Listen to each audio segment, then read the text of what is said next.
Pada video materi kali ini, kita akan lanjut membahas mengenai jenis-jenis bencana. Yang pertama, longsor atau tanah longsor. Tanah longsor adalah pergerakan tanah dalam jumlah besar secara tiba-tiba atau berangsur-angsur. Apa saja jenis-jenis tanah longsor? Tanah longsor dibagi menjadi beberapa jenis. Yang pertama, longsoran translasi. Longsoran yang terjadi jika tanah dan batuan bergerak pada permukaan yang rata atau bergelombang. Yang kedua, longsoran rotasi. Terjadi jika tanah dan batuan bergerak pada bidang gelincir yang berbentuk cekung. Yang ketiga, longsoran transalasi batu. Terjadi jika batuan berpindah pada bidang gelincir yang landai. Yang keempat, longsoran rayapan tanah. Terjadi jika butiran tanah kasar dan halus yang bergerak lambat atau merayap. Yang kelima, longsoran runtuhan. Terjadi jika batuan, tanah, atau material lainnya jatuh bebas ke bawah. Dan yang terakhir, yang keenam, longsoran aliran. Terjadi jika tanah terdorong oleh air, sehingga material yang ada di atasnya bergerak di sepanjang lereng dan meluas pada daerah yang landai. Kesiapsiagaan longsor. Yang pertama, kenali tanda-tanda terjadinya longsor. Biasanya, longsor terjadi setelah hujan lebat yang turun terus-menerus. Sebelum longsor, kadang terjadi runtuhan tanah, batu, atau ranting. Lakukan langkah-langkah pencegahan. Gerakan menanam pohon, membuat teras siring, menghindari membuat bangunan di atas tebing merupakan contoh langkah-langkah untuk mencegah terjadi. Pemetaan daerah rawan longsor. Cantumkan lokasi yang berpotensi longsor dan jalur longsorannya. Denah tersebut akan membantu kita untuk menentukan titik aman dan berbahaya terjadinya longsor. Laksanakan patroli. Masyarakat yang tinggal di daerah rawan longsor harus melakukan patroli secara bergantian. Longsoran yang terjadi di malam hari sering menelan banyak korban. Apa yang bisa kita lakukan saat longsor terjadi? Saat longsor terjadi, kita wajib untuk tetap tenang dan segera menuju titik aman dari jalur longsoran. Bila memungkinkan, bantu orang lain yang lemah seperti anak-anak, orang sakit, dan lanjut usia. Bertahanlah sampai situasi aman di tempat berlindung. Hubungi pihak-pihak yang terkait dengan penanganan bencana, misalnya PMI cabang terdekat, polisi, dan lain sebagainya. Dan setelah longsor, apa yang bisa kita lakukan? Perhatikan daerah sekitar. Jika belum ada bantuan, segera hubungi PMI cabang terdekat atau organisasi lain yang dapat memberi bantuan. Ikuti himbauan dari petugas untuk bertahan di tempat yang aman. Jangan kembali ke rumah jika keadaan belum ditetapkan aman. Jika kau mampu, bantulah keluarga dan orang-orang lemah seperti anak-anak, manula, dan lain sebagainya. Minta petugas untuk menemukan keluarga atau orang lain yang belum ditemukan. Pemerintah dan masyarakat biasanya merelokasi daerah longsoran. Tetap optimis bisa membangun hidup yang baru. Beri semangat dan keyakinan pada keluarga dan orang-orang di sekitarmu. Yang kedua, kebakaran. Kebakaran adalah api yang tidak terkendali. Kebakaran dapat mengganggu keseimbangan ekosistem lingkungan. Jenis kebakaran.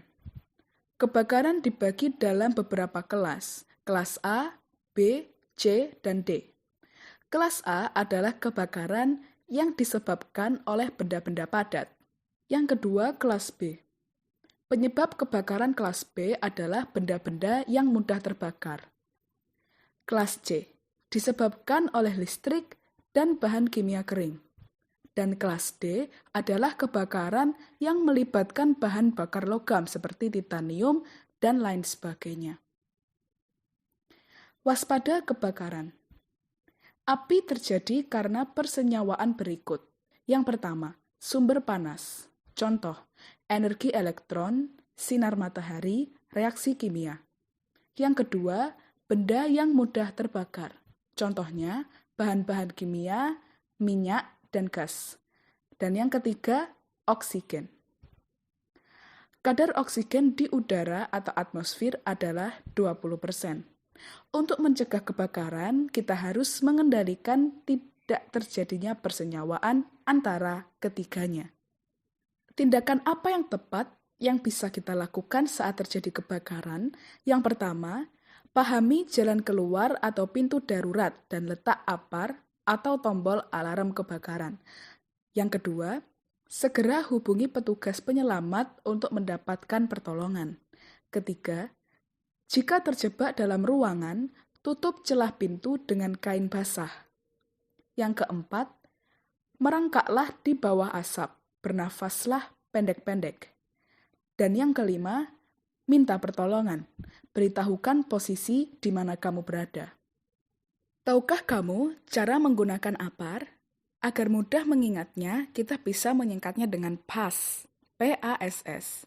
Yang pertama, P, singkatan dari pull.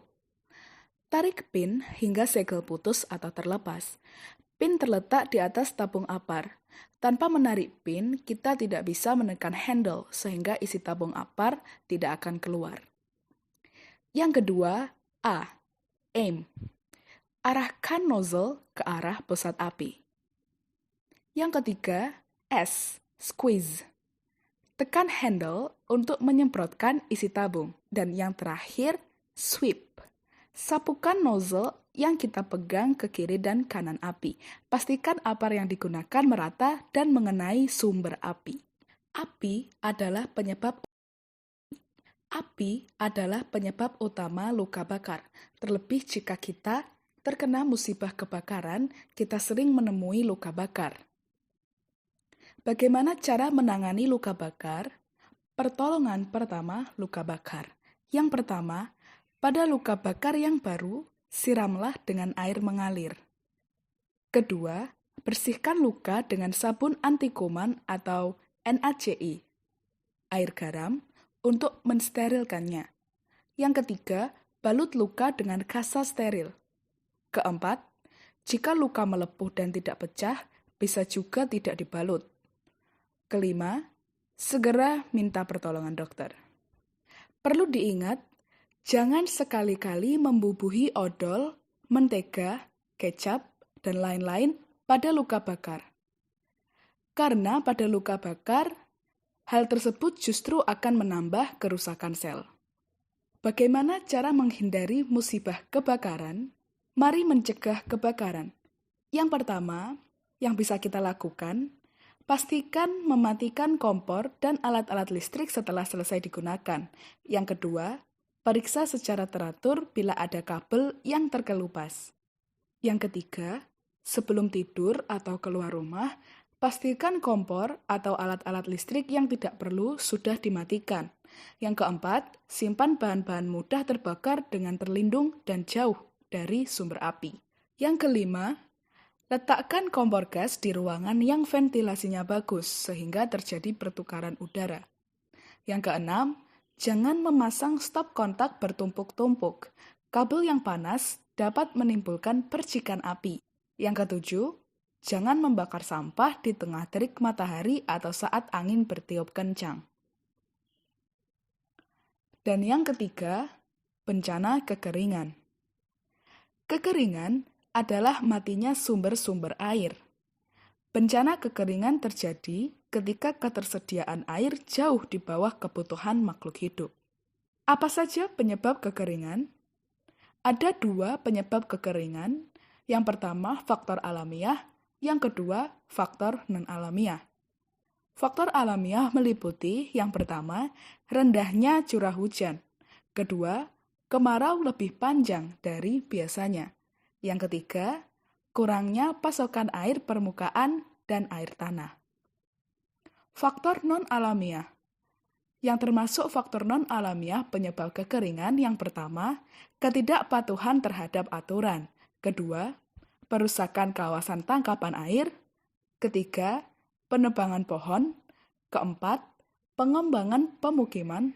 Dan yang kelima, boros dalam menggunakan air. Akibat yang ditimbulkan oleh bencana kekeringan. Yang pertama, berkurangnya persediaan air bersih. Kedua, menurunnya derajat kesehatan. Yang ketiga, menurunnya produksi pertanian. Dan yang keempat, berkurangnya ketersediaan pangan. Hal-hal yang dapat kita lakukan untuk mencegah kekeringan. Yang pertama, hematlah menggunakan air. Tutup keran air rapat-rapat setelah selesai digunakan. Yang kedua, segera memperbaiki saluran air yang bocor. Yang ketiga, menjaga kelestarian hutan sebagai sumber air. Dan yang keempat, mematuhi aturan-aturan yang ditujukan untuk menjaga kelestarian lingkungan.